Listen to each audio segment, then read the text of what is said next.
Welcome to the September edition of Excelway Updates, the video series that walks you through Excelway's newest features.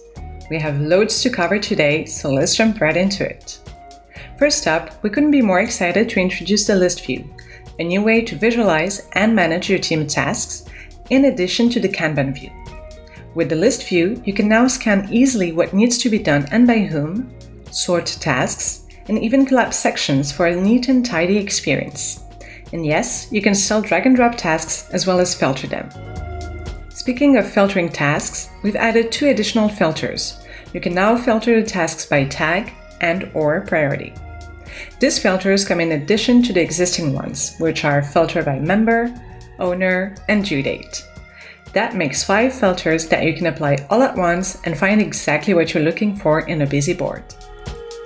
Then, if you just came back from time off and need to quickly catch up on what's been done on a task, you can now check its history feed where all changes are automatically recorded. Next up, we have some exciting new planning features for your workshops.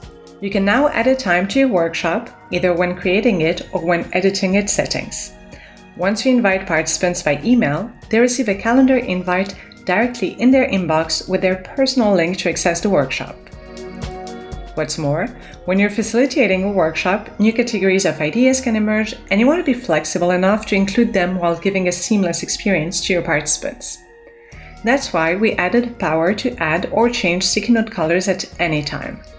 Whether Brainstorm is on or not, head to the side button to add a color, modify an existing one, or modify a label. Next up, if you tend to facilitate the same workshop with multiple crowds or for multiple occasions, here's a feature that is going to make you save a lot of time.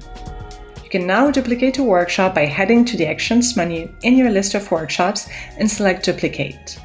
And what this feature does is that it will duplicate the activities, the lists, and the sticky note colors that you set up, but it won't duplicate the list of participants and it won't duplicate the sticky notes that have been added in the original workshop, so that you can start fresh, a new workshop with a new audience while repurposing the work you have already done.